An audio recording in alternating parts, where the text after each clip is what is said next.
আসসালামু আলাইকুম, বিসমিল্লাহির রহমানির রহিম। আবার কিছু ছোট অঙ্কগুলি নিয়ে হাজির হলাম ক্লাস অষ্টম শ্রেণী, নবম শ্রেণী ও দশম শ্রেণীর জন্য।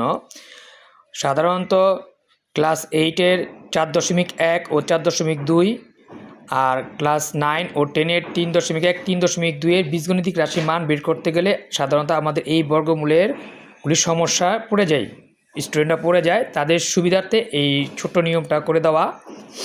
যদি √8 থাকে, এটাকে ভাঙাইতে হবে 4 দুগুণা 8, 4কে √8 করলে হয় 2, আর 2 যা আছে তাই 12, 3 4 12, 4কে √8 করব 2 আর √3। এই √2, √3 এগুলি রাখার মানে হলো এগুলি √8 করলে পূর্ণ সংখ্যা আসে না, দশমিক সংখ্যা আসে। ঠিক তেমনি 20কে √8 করলে 4 5 20, 4কে √8 করব 2, 5কে √5, 24, 4 6 24, 4কে √2, √6। 28-এর ক্ষেত্রে এরকম 4 7 28, 2 √7। 32-এর ক্ষেত্রেও এরকম 16 দুগুণা 32, 16কে √8 করলে হয় 4 আর √2। 40কে 4 10 40, 4কে √8 করলে হয় 2 আর 10 √2 যা আছে তাই, 10 √8 যা আছে তাই। 44, 4 11 44, 4কে ভাঙাইলাম 2 √11। 80, 5 16 80।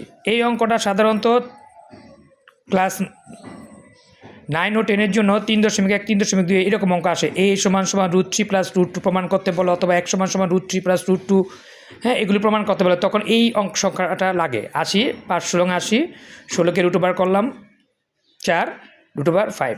96, 6 16 96, এটাও লাগে 4 √6। 242, এটাও এই অঙ্কটার ক্ষেত্রে গিয়ে লাগে 121 × 2, 121কে √8 করলে 11 √2। আশা করি সবার ভালো লাগলো। সবাই পাশে থাকবেন, ফলো দিয়ে রাখবেন। আসসালামু আলাইকুম।